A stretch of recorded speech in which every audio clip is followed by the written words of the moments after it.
Although the sun radiates all sorts of energy, the main energy that makes it through the empty space is going to be the gamma rays, the X-rays, the ultraviolet rays, and the visible light. Now, we might get some heat energy, but the energy doesn't travel in the form of heat as radiation all that well.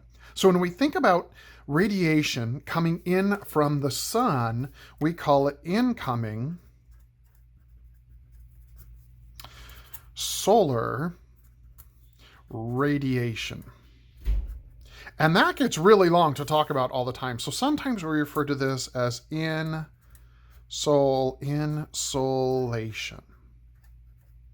or the incoming solar radiation.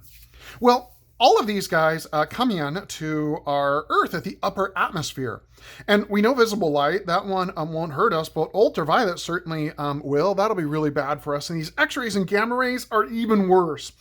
But the Earth has sort of these layers within the atmosphere that do a wonderful job at blocking these guys. So let's talk about these nasty guys. We will often group gamma rays and X-rays together because when they get insulated or when they get absorbed, it's in the same spot. So these waves are going to be coming down and they're looking at us. And they're looking at all the plants and they're wanting to kill everything. But no, there's this layer out there. It's called the ionosphere.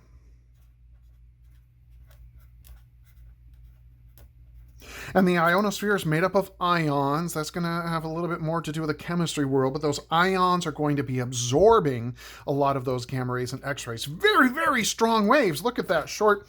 Okay, my waves look really lousy. But look at that very short wavelength, and the ionosphere absorbs them. And so we don't have any other radiation coming in for those gamma rays and X-rays. Now, all of these ions are going to be in a layer going all the way around the Earth. Good. So at the uppermost part of our atmosphere, the ionosphere is there to stop those. The next guy that's going to be coming down are these ultraviolet rays. And they're coming down as a wave, and they want to get to us as well. But they reach down to a certain level, and in this level, there's going to be a certain gas. It's made up of 3 oxygen atoms, or ozone.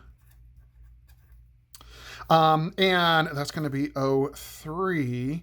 And we call this layer not the ozone layer. Well, we do call it the ozone layer. But when we're talking about our spheres, we call it the Ozonosphere, or the ozone layer. Now, just about all of the ozone gets trapped there. And in another video, I'll talk about the hole in the ozone and the problem and the concerns that we have there. But just about all of that makes it through. Well, no, almost all of it gets blocked. A little bit makes it through. And this is the big reason that we wear our sunscreen outside. Now, the last type of energy that we do have coming in, the last type of radiation for our insolation is going to be our visible light. And that visible light, red, orange, yellow, green, blue, purple, it's going to be coming down, and there's a few different things that we'll talk about in another video that happens here. All right? But that light energy, for the most part, makes it all the way down through our atmosphere. So what we're going to be seeing is that we have the ionosphere. It's furthest out there, and then we're going to have this other layer out here where nothing is really happening. And then we have our ozone layer. And then we have the layer that's closest to where we are down through here that is going to be heated in other ways. This is mostly going to be heat that radiates off the surface. And we'll talk about that in a different video.